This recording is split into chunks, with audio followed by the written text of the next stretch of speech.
నమస్కారం. రామాయణ మహాకావ్యంలో గొప్ప వీరుడు, అనిమాది అష్టసిద్ధులను వశం చేసుకున్నవాడు, సూర్యుని యొక్క శిష్యుడు, సూర్యుని నుంచి అనేక విద్యలను పొందినవాడు ఎవరు? ఆంజనేయ స్వామి. ఆంజనేయుని యొక్క తల్లి అంజనాదేవి, తండ్రి కేసరి. పుణ్యపురుషుని వాళ్ళు కొడుకుగా కన్నారు. ఆంజనేయుడు శివుని యొక్క వరప్రసాదం చేత జన్మింపబడినవాడు. అతనిని హనుమంతుడు అని కూడా అంటారు.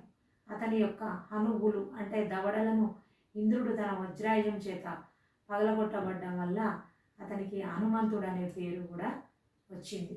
ఇతడు కపివీరుడు. కపీంద్రులందరిలో కూడా అత్యంత శ్రేష్టమైన వాడు. లంకకు 100 యోజనాలు పోయి రాగల ధీమంతుడు ఆంజనేయుడు. ఇతనికి యొక్క శక్తి ఇతనికి తెలియదు కాబట్టి ఇతన్ని ఎవరైనా పొగిడితే గనక ఆ పని ఖచ్చితంగా సాధించుకొని వస్తాడు.